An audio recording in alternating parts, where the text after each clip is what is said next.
El viaje desde las ruinas humeantes de San Lázaro hasta Civitas Sancta, la capital sagrada del imperio, duró 5 días de traqueteo infernal. Fray Rodrigo, el inquisidor, no era un hombre de gran conversación. Pasaba las horas leyendo breviarios encuadernados en piel humana o limpiando obsesivamente el mecanismo de su pistola de chispa. Yo, por mi parte, dedicaba el tiempo a estudiar mi propia mano izquierda. A la luz del día, parecía una mano normal, quizá un poco más pálida de lo habitual, como la de un cadáver bien conservado. Pero bajo la luz de la luna que se filtraba por las cortinas del carruaje, las venas negras bajo la piel latían con un ritmo que no coincidía con mi corazón. Era un parásito útil. Un recordatorio constante de que mi humanidad era ahora una moneda de cambio gastada. Cuando finalmente las murallas de la capital se alzaron en el horizonte, sentí una opresión en el pecho que nada tenía que ver con el asma del cuerpo de Tomás. Civitas Sancta no era una ciudad, era un mausoleo habitado. Las torres de las catedrales, y había docenas de ellas, perforaban el cielo gris como agujas oxidadas. Todo estaba construido con mármol blanco y piedra caliza, dando a la metrópolis un aspecto de hueso blanqueado al sol. Pero lo que me heló la sangre no fue la arquitectura, sino el silencio. Para ser el corazón de un imperio de millones de almas, la ciudad era inquietantemente silenciosa. No había gritos de mercaderes, ni canciones de borrachos, ni juegos de niños. Solo el sonido de campanas. Campanas constantes, graves, que marcaban las horas de oración como un latido fúnebre. «Bienvenido al paraíso, chico», murmuró Rodrigo sin levantar la vista de sus escrituras. Había un sarcasmo amargo en su voz que me sorprendió. «Parece, tranquilo», aventuré, midiendo mis palabras. Rodrigo soltó una risa seca, parecida al crujido de ramas muertas. «La tranquilidad de la morgue». «Mantén tus ojos de brujo abiertos, Gabriel. Aquí, los demonios no se esconden en criptas oscuras. Aquí, llevan tiaras y beben en copas de oro». El carruaje cruzó las puertas de la ciudad. Los guardias, vestidos con armaduras doradas que brillaban demasiado, se inclinaron ante el sello de la Inquisición. Al entrar en las calles principales, vi el horror oculto a plena vista. La gente, los ciudadanos de la capital sagrada, caminaban con lentitud, con una rigidez antinatural en sus articulaciones. Sus pieles tenían un tono grisáceo, polvoriento, como si estuvieran cubiertos de una fina capa de ceniza. Vi a una mujer vendiendo flores en una esquina. Su brazo derecho, el que sostenía un ramo de lirios blancos, era de piedra sólida. No era una prótesis. La carne se había transmutado en granito gris, fusionándose grotescamente con el hombro que aún era de carne. Ella sonreía beatíficamente, como si no notara el peso muerto que cargaba. «La plaga pétrea», dijo Rodrigo, notando mi mirada. «El regalo de Dios para probarnos». «¿O eso dice su santidad?» «¿No hay cura?», pregunté, activando mi visión disimuladamente. El mundo se tiñó de sombras. Lo que vi me revolvió el estómago más que cualquier carnicería en el monasterio. La mujer no estaba enferma. Estaba siendo consumida. Un humo blanco, denso y brillante, emanaba de su brazo de piedra y se conectaba, como un cordón umbilical etéreo, hacia lo alto, hacia la gran aguja de la catedral central que dominaba la ciudad. Le estaban drenando la vida. La piedra no era una enfermedad, era una crisálida. «La iglesia provee», respondió Rodrigo con una mueca. «Venden el aqua vitae. Retrasa la petrificación. Mantiene el dolor a raya. Pero a un precio que pocos pueden pagar, y que todos terminan pagando de una forma u otra». El carruaje se detuvo frente a la fortaleza de la Inquisición, una estructura brutalista de piedra negra que contrastaba con la blancura hipócrita del resto de la ciudad. «Te asignaré una celda en el ala este», dijo Rodrigo mientras bajábamos. «Eres mi protegido, Gabriel, pero también mi prisionero». No salgas de la fortaleza sin escolta. Si los cardenales descubren lo que eres, o lo que creo que eres, te quemarán antes de que pueda salvarte. Asentí, interpretando mi papel de siervo obediente. Entendido, padre. Pero esa misma noche, rompí mi promesa. Escapar de la fortaleza de la Inquisición fue insultantemente fácil para alguien que había pasado una vida anterior estudiando sistemas de seguridad y psicología de guardias. Los centinelas de Rodrigo eran fanáticos, sí, pero predecibles. Un hábito robado de la lavandería, un paso seguro y una actitud de «tengo órdenes directas del inquisidor» me llevaron a través de las puertas laterales sin que nadie me cuestionara. Necesitaba ver la ciudad real. La que no salía en los himnos.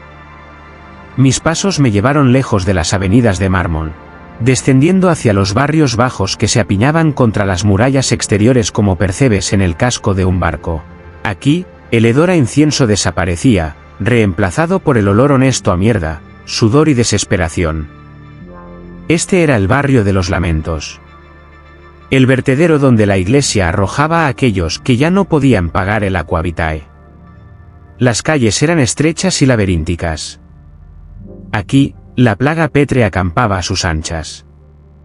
Vi mendigos fusionados con las paredes de los callejones, sus piernas convertidas en columnas de piedra, condenados a mendigar en el mismo sitio hasta morir de hambre. Vi niños con la mitad del rostro petrificado, llorando lágrimas de polvo. No había luz de farolas aquí. Solo la oscuridad y el brillo ocasional de mis propios ojos adaptados a la penumbra. Una moneda, hermano, por el amor de los santos. La voz era un graznido. Miré hacia abajo. En el lodo, un hombre se arrastraba. O lo que quedaba de él. Sus piernas y su brazo izquierdo eran bloques de piedra tosca. Se arrastraba usando su único brazo bueno, clavando las uñas en la tierra negra. Me detuve. A mi alrededor, sombras se movían. Otros mendigos, tullidos, petrificados. Salían de entre la basura, atraídos por la limpieza de mi hábito robado. Eran docenas. Ojos brillantes de fiebre y odio. No querían limosna, querían mi ropa, mis zapatos, quizás mi carne. No tengo monedas, dije, mi voz tranquila resonando en el callejón sin salida. Entonces tienes sangre, dijo una voz más fuerte. De las sombras emergió un hombre enorme. Era un gigante, o lo había sido. Todo su torso estaba cubierto de parches de piedra gris, como una armadura natural. Su mano derecha era un mazo de granito. Era la fase final de la enfermedad, justo antes de la inmovilidad total. Soy Mateo, gruñó el gigante, levantando su puño de piedra. Y este es mi reino. Paga el peaje, curita. Me rodearon. Podía oler su miedo, sí, pero su desesperación era más fuerte. Eran animales acorralados por un dios que los había olvidado. Sonreí. No era una sonrisa de burla, sino de reconocimiento. Había encontrado lo que buscaba. Rodrigo tenía sus inquisidores. El Papa tenía sus paladines. Yo necesitaba mi propia fuerza. Y no hay soldados más leales que aquellos que ya están muertos. Tu reino es un basurero, Mateo, dije, quitándome la capucha para que vieran mi rostro joven y pálido. Y tú eres un rey de cadáveres. Mateo rugió y se lanzó hacia mí. Era lento, el peso de la piedra lo hacía torpe. Esquivé su golpe con facilidad, el cuerpo de Tomás era débil, pero mis reflejos eran agudos. El puño de granito se estrelló contra la pared de un edificio, pulverizando el ladrillo. «Te romperé los huesos», gritó, girándose.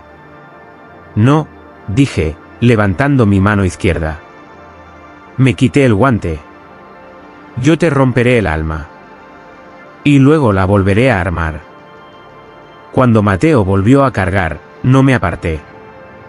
Esperé hasta el último segundo y con una precisión quirúrgica, estampé mi palma izquierda directamente sobre su pecho, justo donde la carne se encontraba con la piedra invasora. ¿Contacto? No usé fuerza física. Usé la conexión.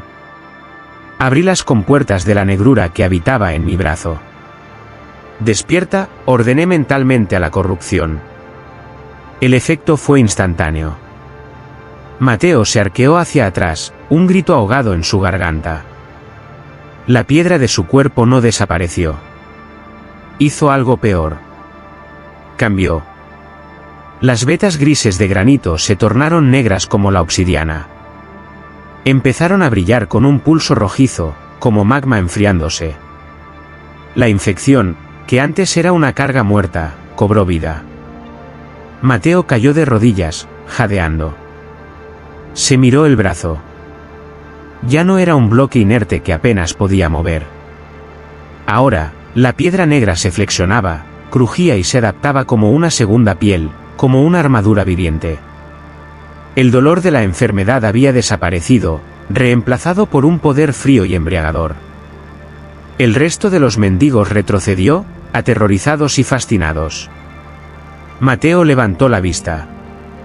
Sus ojos, antes nublados por el dolor, ahora brillaban con una claridad aterradora. Me miró con una mezcla de horror y adoración absoluta. ¿Qué me has hecho?, susurró. La Iglesia os dice que vuestra enfermedad es un castigo, dije, elevando la voz para que todos en el callejón me oyeran. Os venden agua sucia para manteneros esclavos. Yo os digo que vuestra enfermedad no es una maldición. Es un capullo. Caminé entre ellos. Ya no me atacaban. Se apartaban como el mar rojo ante Moisés. Me acerqué a la niña con la cara de piedra. Toqué su mejilla petrificada con mi mano muerta. La piedra se oscureció, volviéndose obsidiana preciosa, y ella dejó de llorar. Por primera vez en meses, pudo mover la boca para sonreír. Dios os ha rechazado, proclamé, abriendo mis brazos. Os ha convertido en estatuas para decorar su jardín. Pero yo no necesito estatuas. Necesito gárgolas. Necesito monstruos. Me giré hacia Mateo, que seguía de rodillas, admirando su nueva mano de obsidiana capaz de triturar acero. Levántate, Mateo. Ya no eres un tullido. Eres el primer apóstol de la piedra negra. Mateo se levantó. Era imponente, una torre de oscuridad y violencia contenida. Se acercó a mí, y por un momento, pensé que me aplastaría. En lugar de eso, hincó una rodilla en el barro y bajó la cabeza. ¿Ordene? Maestro. Una oleada de murmullos recorrió el callejón. Uno por uno, los leprosos, los tullidos, los olvidados, comenzaron a arrodillarse. El sonido de sus miembros de piedra golpeando el suelo fue como el redoble de tambores de guerra. Sentí una oleada de energía subir por mi brazo izquierdo. No era solo poder mágico, era fe. Una fe oscura, retorcida, nacida del odio y la gratitud. Estaban alimentando a la entidad dentro de mí, y a su vez, yo los alimentaba a ellos. Escuchadme bien, dije, mi voz cargada de una autoridad que no pertenecía a este mundo. Esta ciudad duerme sobre una mentira. Creen que están a salvo en sus torres de marfil. Pero la piedra está en los cimientos. Y nosotros somos la piedra. ¿Qué debemos hacer?, preguntó Mateo, su voz resonando como piedras chocando en el fondo de un pozo. Miré hacia arriba, hacia las agujas iluminadas de la zona rica, donde los nobles bebían vino y fingían que la muerte no existía. Esperad. Crece. Extended el regalo que os he dado. Buscad a otros como vosotros. A los que tienen odio en el corazón. Cuando llegue el momento, yo os llamaré. Y ese día, Civitas Sancta no oirá campanas. Oirá el crujido de sus propios huesos rompiéndose. El regreso a la fortaleza fue tenso. El sol comenzaba a teñir el horizonte de un rojo sangriento cuando me deslicé de nuevo en mi celda. Mi cuerpo temblaba. El ritual había consumido casi toda mi energía física. Tomás estaba al límite. Tosí violentamente, escupiendo una flema negra en el lavamanos de porcelana. Me miré al espejo. Mi rostro estaba más demacrado, mis ojos más hundidos. La corrupción me estaba comiendo vivo, acelerando el deterioro de este cuerpo prestado. Necesitaba encontrar una solución para eso, y pronto, o me consumiría antes de poder sentarme en el trono que estaba construyendo. Pero había valido la pena. Tenía un ejército. Pequeño, deforme, invisible, pero leal hasta la muerte.